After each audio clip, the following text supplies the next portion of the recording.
여러분, 돈을 어떻게 써야 잘 쓰는 걸까요? 특히 한 조직을 이끄는 리더에게 돈이란 대체 뭘까요? 이게 단순히 돈 관리 기술에 대한 얘기가 아니거든요. 리더십의 본질을 꿰뚫는 철학에 대한 이야기입니다. 오늘은 바로 그 돈을 바르게 쓰는 법에 대해 한번 깊이 파고 들어보겠습니다. 우리의 종교는 돈이 되었습니다. 이 한 문장 정말 강렬하지 않나요? 오늘 우리가 탐구할 문제의 핵심을 정확히 찌르고 있습니다. 모든 가치가 돈으로 바뀌고 심지어 우리의 신념마저 대체해버린 시대. 바로 이 지점에서부터 이야기를 시작해보죠. 자, 그럼 먼저 돈이 모든 걸 지배하게 될 때 우리가 어떤 함정에 빠지는지부터 한번 살펴볼게요. 오직 이익만을 쫓는 세상이 만들어낸 문제점들이 뭔지 한번 진단해 보겠습니다. 이런 돈 중심의 세계관, 과연 어떤 결과를 낳을까요? 가장 먼저 사람을 대하는 방식이 완전히 달라집니다. 직원은 더 이상 함께 성장시켜야 할 파트너가 아니라 이윤을 뽑아내기 위한 자원이나 도구처럼 취급받게 되는 거죠. 이런 거래적인 관계의 끝은 과연 뭘까요? 바로 이 섬뜩한 경고입니다. 현대판 노예를 만들고 있다. 이게 무슨 말이냐면요. 직원에게 딱 일한 만큼의 돈만 주고 그들의 성장이나 미래는 외면하는 것. 이게 사실상 그들의 삶을 속박하는 것과 다를 바 없다는 아주 무서운 지적입니다.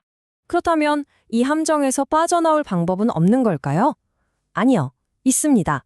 지금부터 돈을 바르게 쓰는 아주 구체적인 공식, 바로 433 지출 법칙을 소개해 드릴게요. 핵심은 바로 이 4-3 법칙입니다. 이건 그냥 가이드라인이 아니에요. 부를 어떻게 나눠야 하는지에 대한 명확한 철학이죠.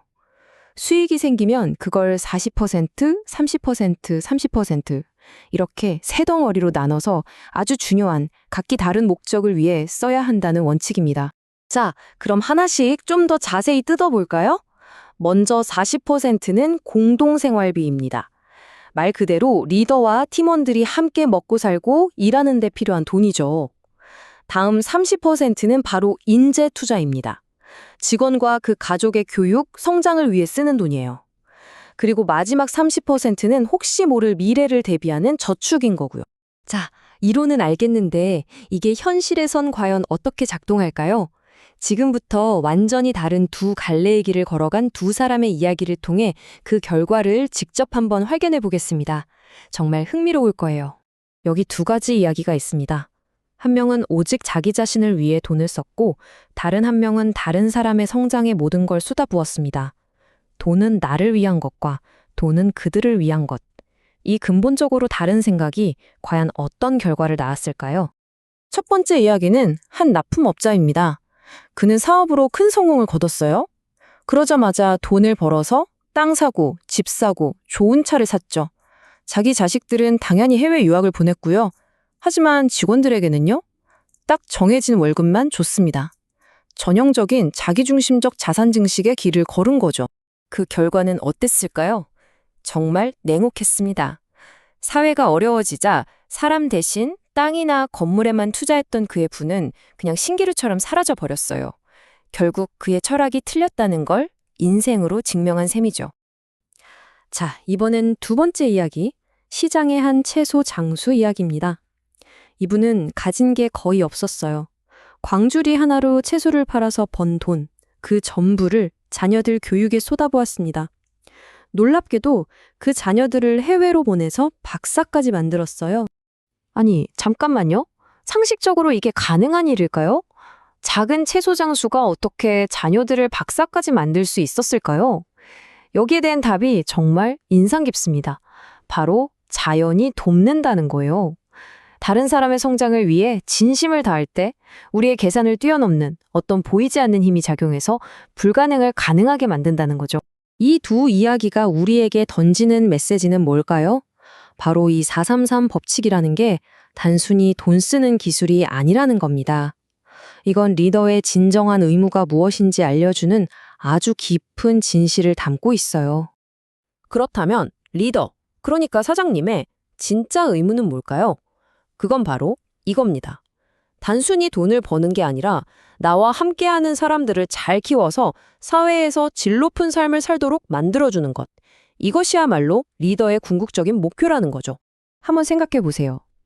20년 동안 우리 회사에서 일한 직원이 회사를 떠날 때 그냥 세월만 보낸 바보가 되어서는 안 된다는 겁니다.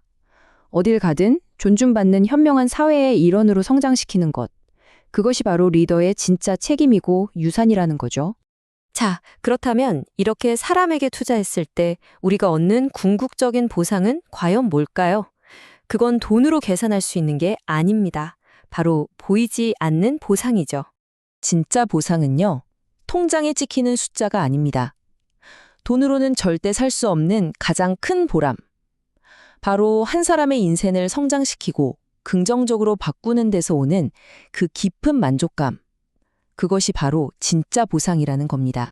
그리고 마지막으로 이 자료는 정말 대담한 주장을 하나 합니다. 뭐냐면 직원의 교육과 성장에 진심으로 투자하는 회사는 절대로 망하지 않는다는 겁니다. 왜냐고요? 잘 성장한 사람이야말로 회사의 가장 강력하고 안전한 자산이 되기 때문이죠.